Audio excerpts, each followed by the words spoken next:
Bom dia, pessoal. Calma aí que deu errado aqui como é que chama? Pessoal, calma aí que deu errado. Ih, rapaz, hoje tá terrível.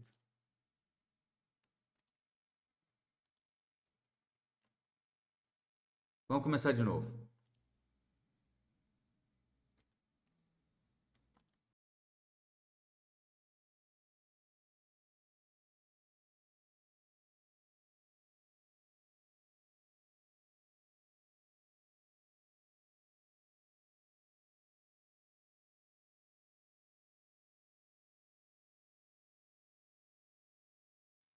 Pronto, agora sim. Todos me veem, todos me ouvem. Bom dia para todo mundo. Sejam todos muito bem-vindos, sejam todas muito bem-vindas. Esse é o nosso Esquina Sucupira, edição da manhã de terça-feira, dia 1º de abril de 2025. Por isso que a gente começou assim, de mentira, sabe? Mentira. Mentira, essa é a mentira. Tem um negocinho que aperta aqui que bagunça o treco todo, mas eu tô aprendendo, gente. Vocês têm que ter calma com a minha pessoa. Mas hoje, assim, é porque o programa hoje está muito denso, tá? Vou confessar para vocês que está um pouquinho denso. A gente vai falar rapidinho sobre as tarifas do Trump, afinal de contas, a gente está há 24 horas, digamos assim, das tarifas recíprocas que o Trump prometeu.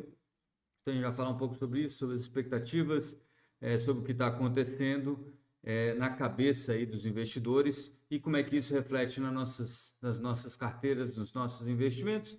E depois eu quero falar bastante, aí sim, sobre essa história do BRB comprar o Banco Master. Sem fofoca, um pouquinho, vai. Também ninguém merece ficar sem nenhuma fofoca. Mas o mais importante aqui para a gente é entender esse mecanismo e entender o risco que tem nesses CDBs que a gente vê por aí, né? Eu até contava no Acorda Sucupira de ontem que eu estava assistindo televisão, eu não assisto quase, eu assisto muita televisão, tá? Mas não canal aberto mais, porque eu acho, e aí eu vou fazer um parênteses aqui rapidinho. Eu acho que virou tudo, domingo, então virou tudo o Silvio Santos, né? E o Silvio Santos era um gênio tão genial que ele viu isso antes de todo mundo. Se você depender de audiência, aquilo é o que faz sucesso. Porque durante muito tempo a gente ficou com aquele negócio de padrão Globo, de qualidade. Quem tem mais aí de 18 anos vai lembrar disso. Padrão Globo de qualidade. Então a Globo se dava ao luxo de fazer alguns programas que não teriam tanta audiência se a Globo não fosse a Globo e se a oferta de programação não fosse tão pequena.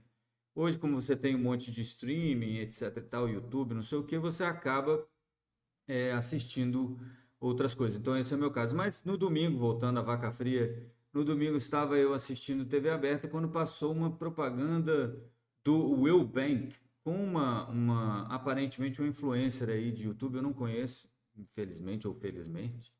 E aí estava falando sobre o CD Builder, que é um super CDB, que você fica aí gastando dinheiro em joguinho na internet e em vez de fazer o seu dinheiro crescer, você está fazendo errado. Essa moça aparece e fala sobre esse negócio. Esse CD Builder, lá atrás, na pesquisa que eu fiz, ele pagava 230% do CDI por 3 meses, é verdade, mais 230% do CDI. O Banco Master oferecia, seu assessor deve ter procurado você aí, oferecendo 140% do CDI. A gente vai falar um pouco sobre isso, sobre os riscos que estão embutidos nesses CDBs, o que é o FGC, afinal de contas, o Fundo Garantidor de Crédito, e um pouco mais de como é que você faz a conta para saber quanto de dinheiro você coloca para poder ter, é, lá no final do prazo, o seu dinheiro todo protegido pelo FGC, se o FGC não quebrar. E a gente vai falar um pouco mais sobre isso. Antes, porém, contudo, entretanto, todavia, vamos aos nossos bons dias de hoje para todas as pessoas que estão por aqui, as que não estão também, sintam-se bondeadas, né? Carlos, bom dia. O Carlos me faz a pergunta aqui que eu já já responderei, viu, Carlos? Vou ter coisa aqui, pronto. Já já eu volto na sua pergunta, tá?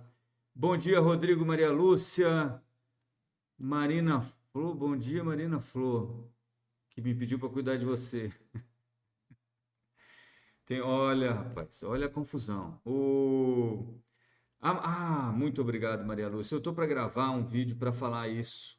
Ontem, nesse fim de semana, até conversava com alguém, eu falei, rapaz, eu esqueço de fazer propaganda das coisas. Eu fico tão entretido aqui no negócio que eu acabo esquecendo de fazer propaganda. Então, assim, lembrem-se de se inscrever no canal, de deixar o like e ativar o sininho. Tudo isso é muitíssimo importante para a minha pessoa, para que esse programa continue andando, né? A gente precisa aí de pelo menos 500 inscritos para ativar a área de membros e depois 1.000 inscritos para poder ganhar um pouquinho de um eventual anúncio que apareça aqui pelo Google, pelo YouTube, né? Que está na mesma. Então, lembre-se de se inscrever, de deixar o like e ativar o sininho. Isso faz com que o algoritmo do YouTube dê mais atenção a este programa e a este que vos fala. E isso garante que a gente vai ter alguma longevidade. Além disso, pode me seguir lá no Twitter, que eu não lembro qual é o endereço, nem no Instagram.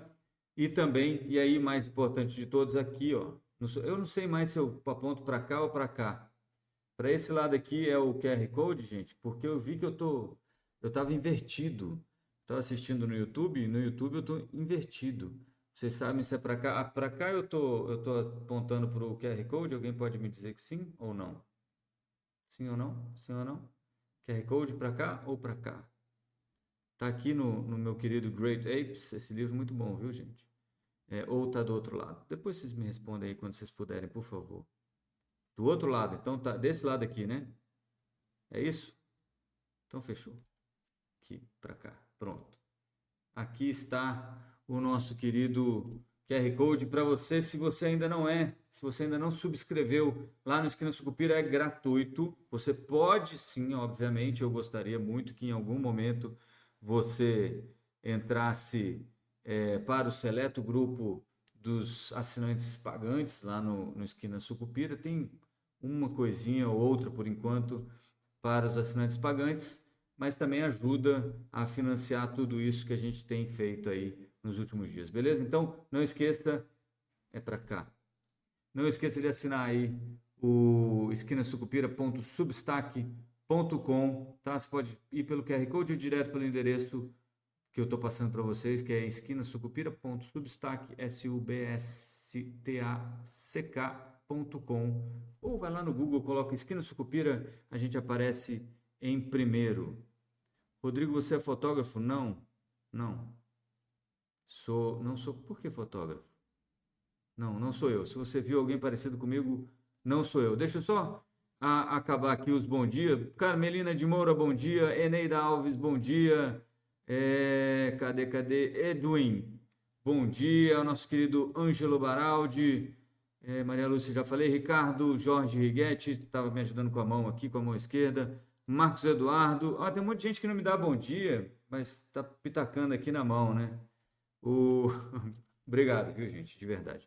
Bom, vamos lá, rapidinho aqui para responder essa pergunta do nosso querido Carlos, dizendo o seguinte: Rodrigo Buenas, enxergas alguma oportunidade em rates e ETFs atualmente visando longo prazo, né? Não é uma coisa para agora, não, não, é para depois, daqui a muito tempo.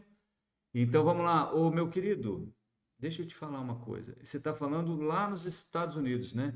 E aí eu vou precisar dar uma olhada um pouco mais específica, porque eu ainda estou aqui localmente, né? A única coisa que, inclusive, coloquei lá nas carteiras que estão disponíveis lá no Esquina Sucupira, no Substack, o único ETF que eu coloquei foi de S&P 500, o IVVB11. Por quê? Porque ele tem duas coisas específicas. Ele não só sobe com o S&P 500, porque ele tenta replicar o S&P 500, né, esse ETF, mas ele também é dolarizado, então a variação do dólar acaba ajudando ou atrapalhando ele. Nesse caso específico aí deste mês que passou, eu imagino que tenha atrapalhado, eu ainda não vi o resultado eu sei que o S&P não teve um resultado bom esse mês, mas não sei, e o dólar desvalorizou, então deve ter potencializado a queda neste comecinho de mês, tá?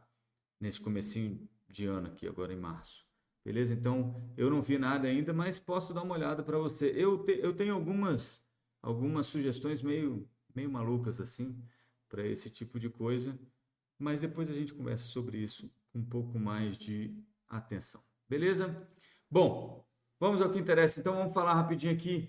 Tarifas devem entrar as tarifas do Trump devem entrar em efetividade a partir do dia 2 de abril. Ontem, o governo americano soltou um relatório grande com 59 países dizendo ali o que cada um fazia que os Estados Unidos ou o Trump consideram injustos na troca comercial, né? E eu queria fazer um adendo. Ontem eu estava lendo um artigo que saiu no New York Times, eu acho, um artigo de opinião, e o camarada lembrava de uma coisa muito importante, sim, eu esqueci o nome dele agora, mil desculpas, mas ele falava de uma coisa muito interessante, que ele falava assim, olha, esse raciocínio do Trump, de que é ruim porque a gente está fazendo trocas deficitárias, né? A nossa balança comercial está deficitária com alguns países, né? No caso do Brasil, inclusive, está superavitária, mas está nesse rol aí de países que tem problema. Mas o Trump ontem deu uma entrevista que no finalzinho ele falou, olha, a gente vai começar com as recíprocas para todo mundo e com o tempo a gente vai vendo. Sinalizando aí que tem alguma parte que vai ser negociada nisso tudo, como é o esperado, né? O Trump sempre faz esse tipo de coisa. Então, soltou ontem esse relatório falando sobre as coisas, e esse artigo falava o seguinte, olha que coisa interessante. Eu, por exemplo, tenho uma relação deficitária com a livraria. Vou lá e compro livros e entrego meu dinheiro e recebo só os livros, né? Eu não recebo, a livraria não me dá dinheiro nenhum. Então, veja que coisa estranha. E aí ele fala, com o meu empregador, ele é professor, né? Eu entrego aulas de educação e ele me entrega dinheiro, superavitário essa relação. Para mostrar como essa história de você medir isso somente na troca comercial no dinheiro não faz tanto sentido. O fato é que isso, obviamente, tem atrapalhado a sensação do mercado. O mercado está com medo desse tipo de coisa porque causa incerteza, causa volatilidade, pode trazer mais inflação e até uma recessão nos Estados Unidos, né? O JP Morgan, foi o Morgan Stanley, fez um estudo dizendo que deve perder 0,5% do PIB em função dessas tarifas, né? E ainda deve ter um aumento de inflação nos Estados Unidos em função disso. Mas o que os Estados Unidos está acusando o Brasil de fazer, né? Tá aqui, ó. Essa tabelinha aqui, do outro lado, desse lado aqui, falando que, olha, tem tarifas altas que são instáveis, que têm mudanças frequentes, especialmente em setores como automóveis, TI, químicos e têxteis. E ele fala sobre etanol, sobre audiovisual, sobre remessa de lucros, né, que agora a gente começou, né, e vai piorar, né? A gente já começou, mas vai piorar com a história dos dividendos para isentar aí o pessoal que ganha até R$ 5.000, né, isentar de imposto de renda. Isso vai piorar ainda um pouquinho mais. Tem restrição à importação de bens usados, né? Por exemplo, comprar um carro usado dos Estados Unidos é caríssimo, né, para você trazer para cá. E se você conseguir, né, porque é mais difícil do que você pensa. O licenciamento alfândega, os processos são morosos, não tem transparência, e as compras governamentais barram aí participação estrangeira nas licitações, etc. e tal. Então, tem várias coisas que os Estados Unidos apontam e o Brasil são ali umas 5, 6 páginas para a gente nesse relatório aí do governo americano que fala aí de 59 países, né? O Brasil mais 58. Então, para quem estava muito esperançoso com as tentativas do Brasil eu sou né? Na verdade ainda sou, acho que isso entra agora, mas daqui a pouco é negociado, né? O Brasil, como eu falei, é deficitário, então se esse é o argumento base, então todo o resto, né, vai desmoronar. Na verdade, não é isso que o Trump quer, essa é uma desculpa para poder fazer esse tipo de coisa, mas o que ele quer é fazer trocas, principalmente aí o etanol, a retomada da tarifa de 18 sobre o etanol americano, prejudicando o comércio bilateral, né? Ele quer aumentar a tarifa para proteger o etanol lá nos Estados Unidos, né? O etanol de milho, que sai mais caro. Mas os Estados Unidos nem conseguem produzir todo o etanol que ele acaba usando, e a gente não importa quase nada, não vai mudar nada para a gente nessa parte. O que pode acontecer é a gente conseguir fazer algumas trocas e melhorar a nossa venda de açúcar lá nos Estados Unidos, que é normalmente o que a gente faz quando isso acontece. Bom, pro...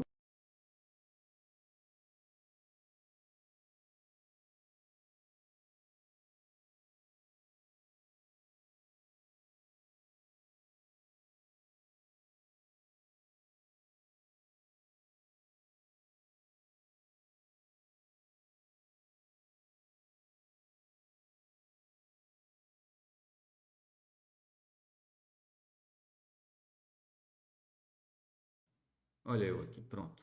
Por que que isso é relevante para a gente? Porque isso tem impacto na taxa de juros, né? Ontem a taxa de juros até deu uma acalmada, a gente fala isso mais para frente no finalzinho do programa, deu uma acalmada em função de umas falas aí do Newton David, que é o diretor de política econômica do de política monetária do Banco Central, o diretor de política econômica é o nosso querido Diogo Guilhem.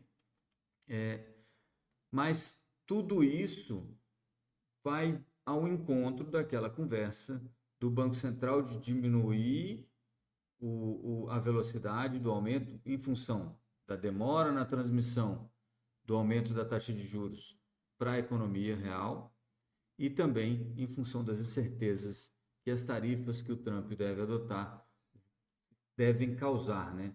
E aí você tem, em tese, você teria uma desaceleração econômica nos Estados Unidos, o que poderia ensejar cortes nos juros dos Estados Unidos, que seria bom para a gente, porque diminui aí o juro do Porto Seguro Mundial, mas toda essa história com as tarifas acaba gerando uma aversão a risco, e aí as pessoas migram para os Estados Unidos, levam dólares para os Estados Unidos, e isso acaba depreciando o nosso câmbio aqui, e aí impactando mais a inflação, precisando de juro mais alto. Então, se você vê que essa é uma conta extremamente complicada e muito imprevisível, né? A gente não sabe exatamente como é que tudo isso vai se desenrolar, como é que o Fed lá vai responder a esse tipo de coisa, como é que o comércio global vai responder, vai todo mundo aumentar a tarifa contra os Estados Unidos, todo mundo contra todo mundo, e você vai ter uma guerra tarifária global, ou a gente vai equalizar isso com o tempo. O fato é que o Trump faz essas vezes de negociador maluco e vai deixar as coisas incertas por um tempo, porque isso dá vantagem negocial para ele e ele sabe muito bem disso, tá bom? Bom, falamos sobre isso. Aqui a Tusnelda acabou de chegar. Bom dia. Ana Cristina Pontes também acabou de chegar. Vamos falar um pouquinho então sobre a compra do BRB.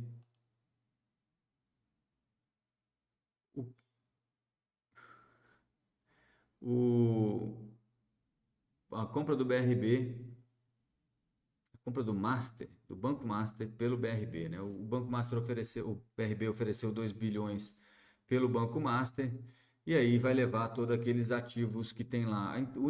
E assim, o Banco Master tem vários problemas, eu já vou mostrar para vocês, mas o BRB tem interesse nele por alguns motivos, tá? Até separei algumas coisas aqui, mas olha só, para você ter uma noção, ontem, olha o que aconteceu com a ação do BRB, né? Aqui no começo, essa primeira seta aí, vermelha, no meio da sessão chegou a subir 100%, mas acabou fechando aí com alta de 83,44%, mais de 80% de alta em um diazinho só. E vocês vão ficar em dúvida sobre isso, porque eu vou falar um monte de coisa ruim sobre o balanço do Banco Master, mas vocês têm que entender o seguinte: para o BRB existem algumas possíveis vantagens. Por exemplo, ele não está levando junto nessa história alguns ativos considerados ruins, né? Alguns passivos, alguns ativos considerados ruins, como por exemplo os precatórios e algumas outras coisas. Parece que são 6 ou 7 bilhões em precatórios que o Banco Master tem, que não vai entrar na negociação, o BRB não está levando isso, né? Mas para o BRB tem aqui, ó, expansão imediata do BRB para outros 22 estados e mais 150 municípios, né? Isso ajuda o BRB. A base de clientes do Will Bank, que é aquele banco que eu estava dizendo lá dos 200 do CD Builder, que tem mais de 10 milhões de clientes, uma plataforma, aliás, potencial de ganho de escala no crédito consignado privado. O BRB tem um foco no consignado público, mas o Master tem foco no crédito consignado privado. Isso pode ajudar o BRB a expandir os negócios dele. Além do que, aparentemente, pode haver uma pressão política, né? Uma pressão institucional. Muita gente fala com um dos sócios, casado com a Flávia Pérez, ex-mulher do governador Roberto Arruda, e próxima, né, do alto escalão da política brasileira, foi inclusive secretária do que, rapaz? Ficava ali no Palácio do Planalto junto ao Jair Bolsonaro, na época da presidência do Jair Bolsonaro. Então tem muito trânsito e isso tem sido visto como uma espécie de arranjo político também para o BRB salvar ali o Banco Master, né? Não dá para dizer que isso é real ou não. A Flávia Pérez, obviamente, negou esse tipo de acusação, né? Disse que nunca falou com o governador de Brasília sobre essa história do Banco Master, né? Mas ficou essa pulga atrás da orelha. O Banco Master, muito inteligentemente, né? Já teve aí como consultor o nosso querido Guido Mantega, né? Você não quer consultar o Guido Mantega, você quer consultar pessoas que o Guido Mantega consegue consultar. E aí, o Guido Mantega, inclusive, conseguiu uma reunião aí com o presidente, com o CEO do Banco Master e o presidente Lula.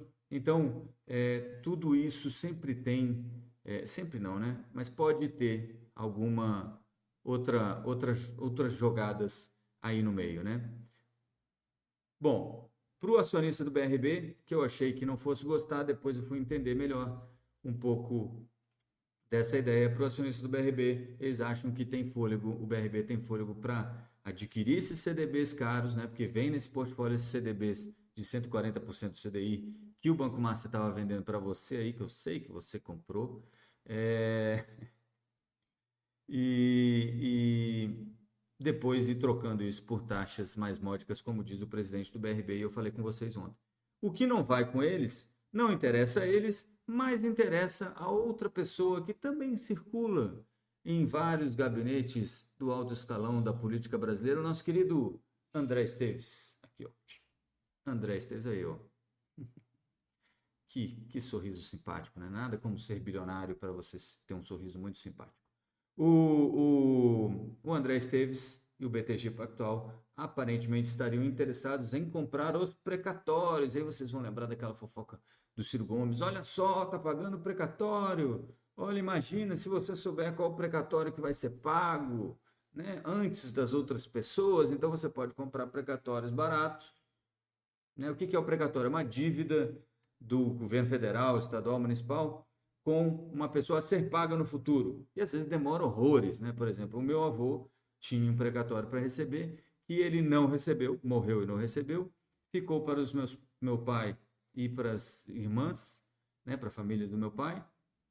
Também não receberam, mas ainda estão vivos, mas acabaram fazendo uma negociação com o governo do Rio Grande do Sul para receber 40% do que era devido. 40%, fora o que vai levar o advogado, etc. e tal, no fim você recebe muito pouquinho. Por que as pessoas compram esse tipo de coisa? Assim como o governo gaúcho fez esse acordo com a família aí do meu pai,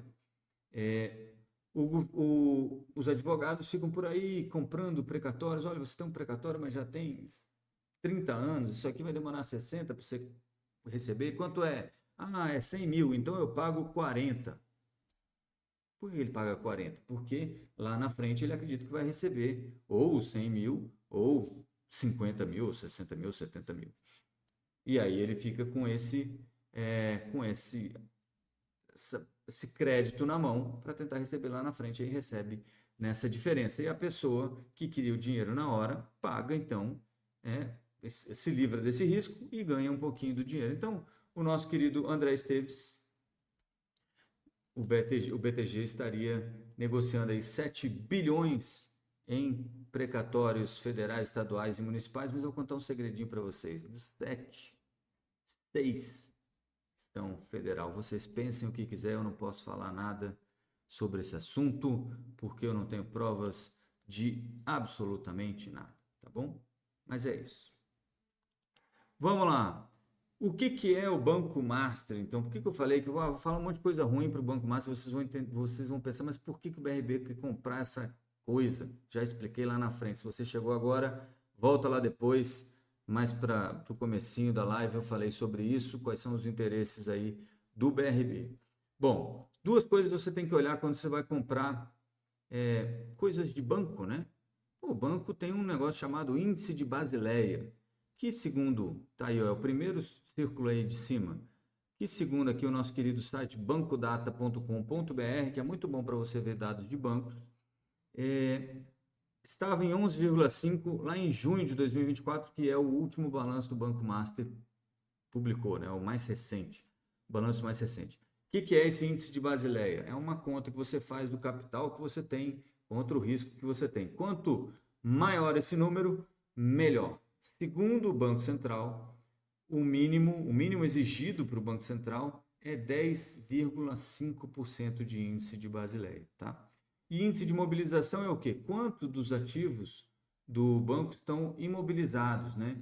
Quanto que ele tem liquidez, se ele precisar, e quanto que demoraria mais. Então, 20% é um ótimo número, pouca coisa imobilizada, muita coisa líquida. Se precisar fazer frente a algumas oscilações aí de mercado, ele tem dinheiro para poder fazer. Mas o índice de Basileia preocupava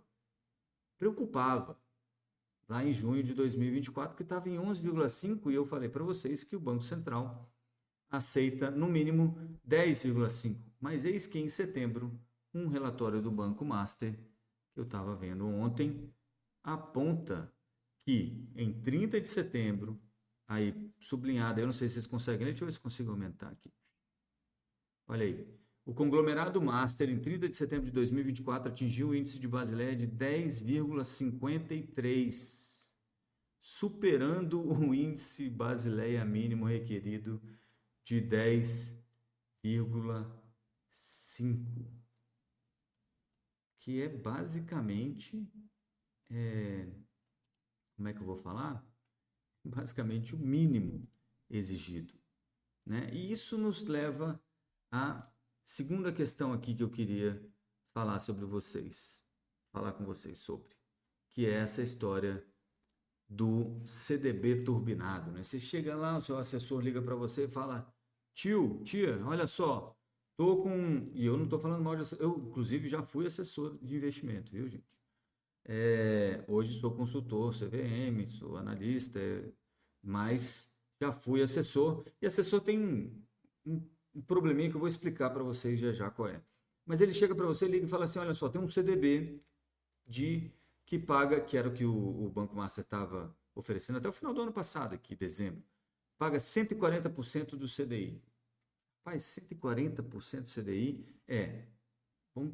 só para facilitar a conta aqui, ó, vamos supor que a Selic esteja em 10,10. Então o CDI vai ser 10% ao ano.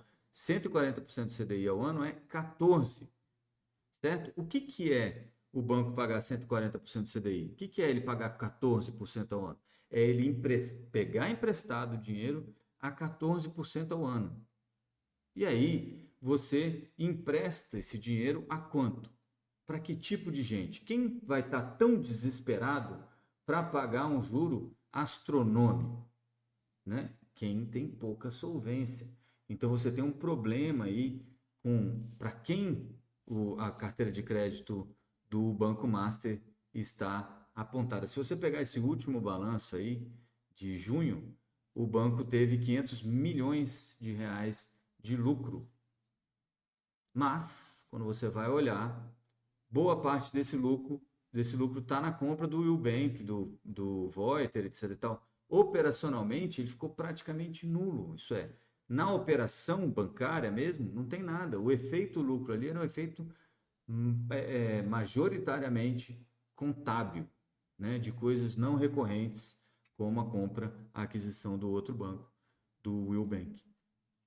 Então, você tem um banco que está contabilmente meio estranho, preocupando, né? O Banco Central já estava de olho nesse banco, está todo mundo de olho nesse banco, e aí o seu assessor está te oferecendo então esse CDB de 140% e ele fala assim: olha, você não precisa se preocupar porque se o banco quebrar, o FGC cobre.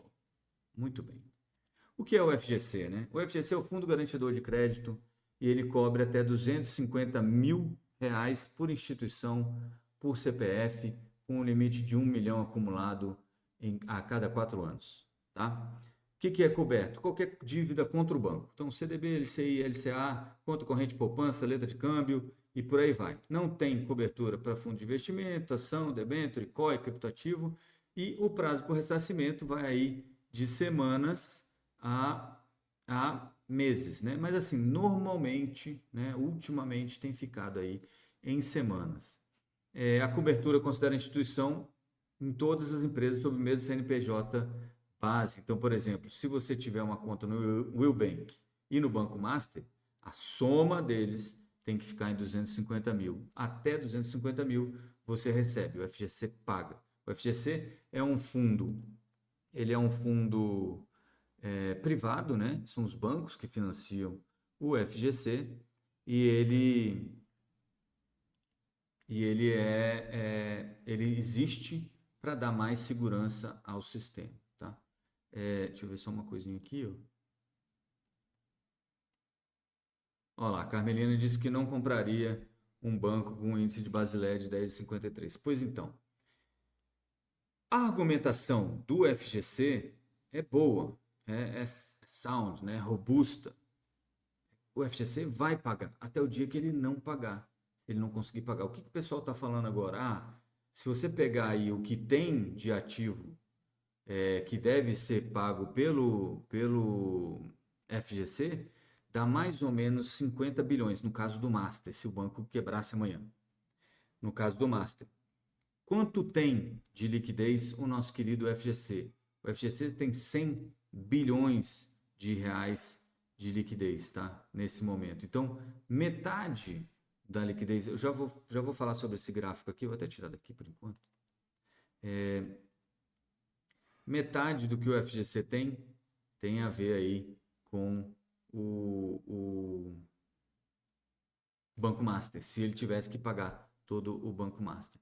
E o que está acontecendo, né? O que vem acontecendo? Eu peguei esse gráfico aqui de um relatório do FGC, que é o Fundo Garantidor de Crédito, para mostrar para vocês o seguinte: quanto, né, dos CDBs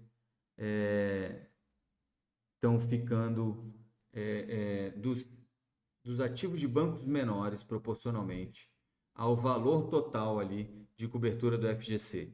Você vai ver que lá em 2019, você tinha 16,7%, né? S1 aí são os maiores bancos, os bancos que têm ativos que correspondem a 10% ou mais do PIB, né, em equivalência. E os outros S são todos os outros bancos menores, de 1 a 10, de 0,1 a 1 e cooperativas.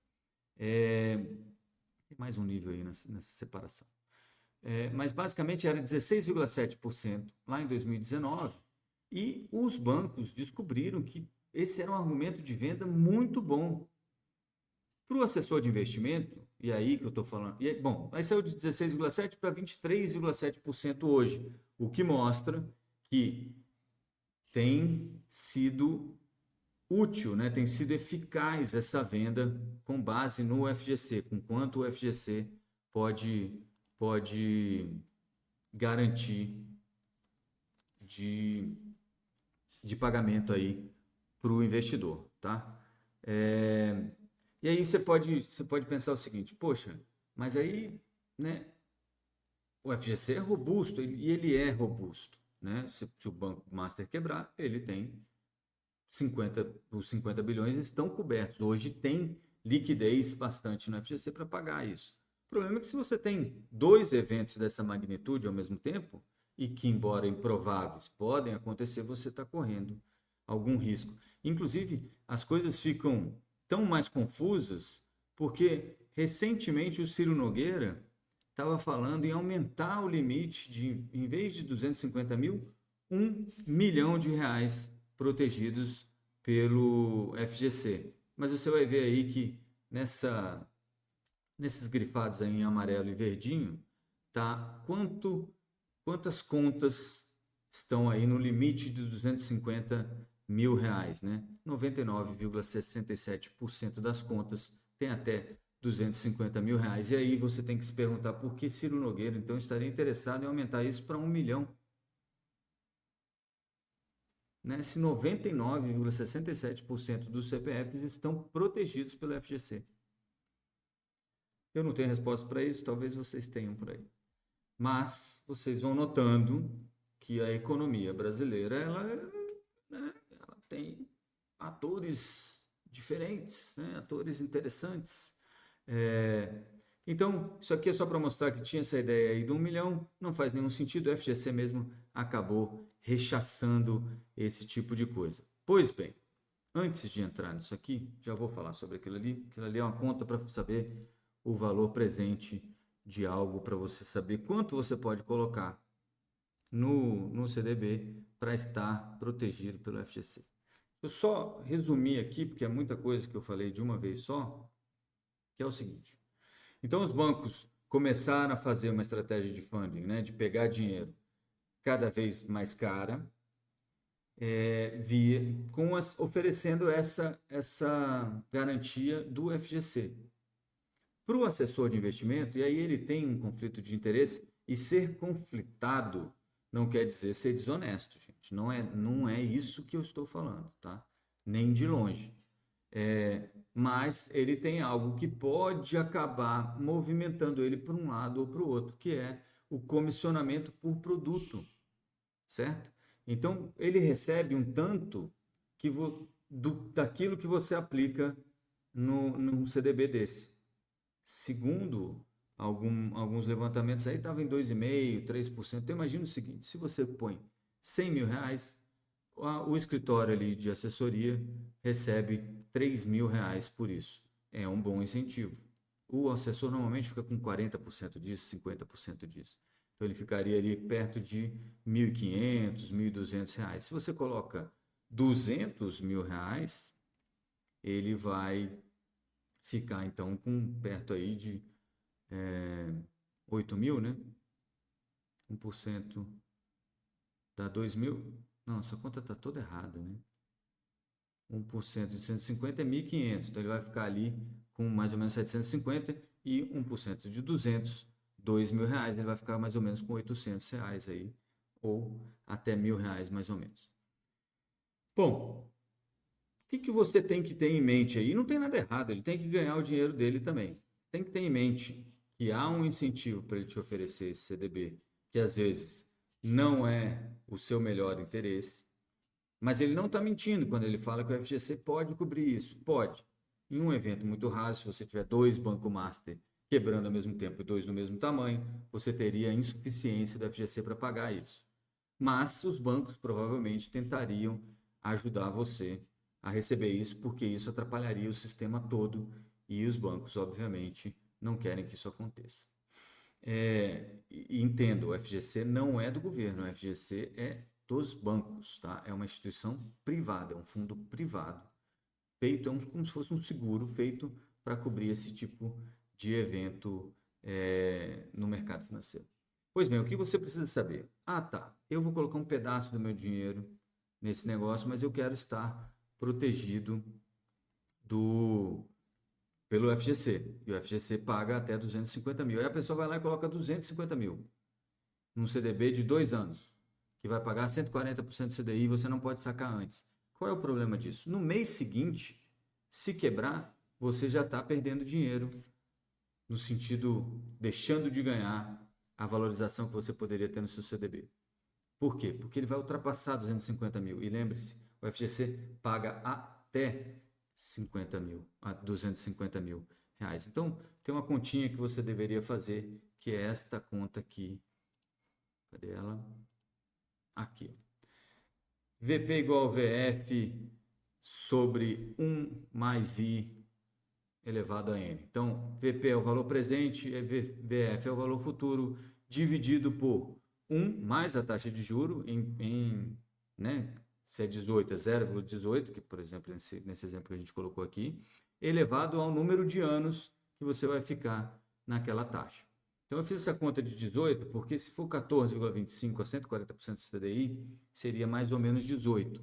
E aí você teria, então, o valor presente é igual ao valor futuro, que é 250 mil, que é o que você vai colocar aí, dividido por 1 mais 0,18, que dá 1,18, elevado ao quadrado, porque são 2 anos. Nessa continha toda, o resultado vai dar, que eu anotei, R$ 179.548. Então, se você colocar R$ 179.548, durante os 2 anos do CDB, você está protegido pelo FGC, caso o FGC tenha fôlego para pagar você, o que parece sempre que tem. Tá? Então, essa é a continha que vocês têm que fazer. Se vocês tiverem uma calculadora, como é que chama? Calculadora financeira, né? Aquela HP, você consegue fazer isso nas teclinhas lá, sem fazer muita conta, sem fazer, só colocando esses inputs aí, qual é o valor que eu tenho que ter, qual é a taxa de juros e quanto tempo vai demorar. Né? Então, isso é importante para que você não... Imagina o seguinte, você coloca 250 mil hoje, daqui a um ano o banco quebra, e ele rendeu 18%, vai dar 25, mais 20 mais ou menos, vai dar uns 300 mil que você teria de saldo. Esses 50 mil que você achou que tinha, você acabou de perder, porque o FGC não vai te pagar. Ele só paga até 250 mil. Então, é por isso essa conta. Então, você ficar com sobra, caso haja um problema desse, você ter, então, o FGC cobrindo todo, porque ele cobre o seu principal e os juros que foram acruados, aí, que viraram rendimento durante esse tempo todo. Tá? Então, é importante vocês terem essa conta em mente quando forem fazer isso. E façam com moderação com bancos pequenos. Lembrem-se, o Bancão, o Itaú, o Bradesco, o Banco do Brasil, ele oferece ali 90% CDI, 95%, 100% CDI quando ele está muito feliz com você. 105, amigo, pode quase ganhar na Mega Sena num CDB de bancão. Por quê? Porque ele não precisa, ele não é uma pessoa que parece que é tão difícil de pegar dinheiro emprestado que ele tem que oferecer um juro astronômico.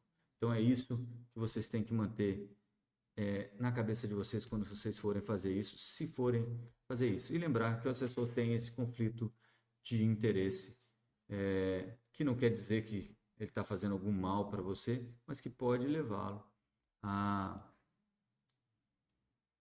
fazer uma forcinha a mais por algo em que a comissão é um pouco maior, tá bom? E às vezes parte da cúpula ali do escritório não é nem o assessor, ele tem uma meta para bater que é exigida ali pelo escritório de assessoria, que é a mesma coisa que se fazia que se faz com o gerente de banco, tá bom?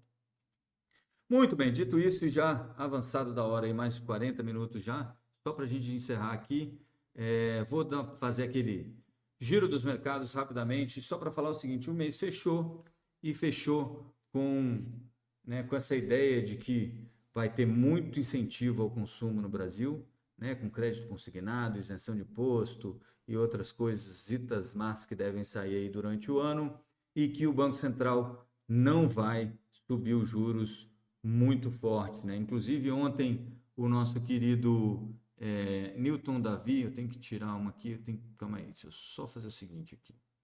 Nosso querido Newton Davi ontem fez até uma declaração que eu queria colocar aqui para vocês, que é a seguinte, que acabou ajudando os mercados, sabe? Que é essa declaração aqui. Na última reunião do Copom, né, houve a convicção de que o ciclo não estava encerrado e de que os passos seriam menores do que até então. Isso aí tem duas mensagens aí. E o Newton acabou falando sobre isso durante o call que ele fez ontem com o pessoal do Itaú, se não me falha a memória, que esse Banco Central vai ser mais parcimonioso, né? já teve aquele front-loading, né, de aumentar muito a taxa de juros aí de dezembro para cá, mas agora isso vai ser feito de forma mais, como diria aquela música, despacito, porque eles acreditam que, que isso deve evitar um excesso de juros e depois um excesso de corte lá na frente. Isso acabou repercutindo bem porque aqui, além de dizer isso, diz o seguinte, ó, os pastos seriam menores do que até então. Isso significa então que serão pelo menos mais duas altas nas taxas de juros, nas taxas de juros da Selic, beleza? Então o Banco Central teve isso. E aí, isso tudo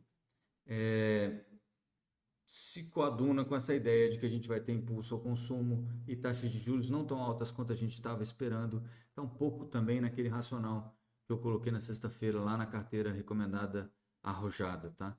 E aí, se você parar para ver o que aconteceu no último mês, algo interessantíssimo aqui, onde está? Perdi esse também. Calma aí, um minuto, por favor. Já vou subir só uma imagenzinha aqui para a gente encerrar. Tá aqui, ó. Se você olhar aqui para o índice de consumo, que tem aí o varejo, etc e tal, que é essa linhazinha verde aqui, 4,70% de valorização este mês de março, né, o mês que passou, e que mostra então que tem uma aposta forte em consumo, em ganho via consumo para as empresas no Ibovespa. Além disso, tem aquela história toda do gatilho eleitoral e tudo mais, mas o pessoal está apostando mesmo no consumo. Tá bom? O Ibovespa subiu 1,05, o nosso IDIV, índice de dividendos 0,71, então aquele DIVO 11 acabou subindo menos do que o BOVA 11, né? E o IMAT, que é de materiais básicos, aí tem Vale e outras cositas mais, caiu menos 2,65, é só para a gente dar uma olhada nas commodities também neste mês de março. Beleza? Então isso é tudo que eu tinha para falar sobre hoje. Espero que vocês tenham entendido aí essa história do CDB. Qualquer coisa me manda aí mensagem, direct, qualquer sinal de fumaça, e-mail. Não esqueçam de subscrever, de se inscrever no canal, ativar o sininho e deixar o like nessa transmissão e também de se inscrever aqui aqui, ó, no esquinasucupira.substack.com. Aliás, eu queria agradecer imensamente aqueles que já são assinantes pagos no Esquina Sucupira. É R$ 20 por mês e ajuda a gente a manter de pé toda essa estrutura e paga o nosso tempo também por esse serviço que eu espero que esteja sendo útil a vocês. Beleza? Bom, eu vou ficando por aqui, como eu disse. Bons negócios a todos nessa terça-feira. A gente volta amanhã no Acorda Sucupira, em áudio no nosso podcast. Na quinta-feira, com mais uma edição da manhã do Esquina Sucupira e live no YouTube. Beleza? Então, até lá. Bons negócios a todos e avante Sucupira. Cuidado com o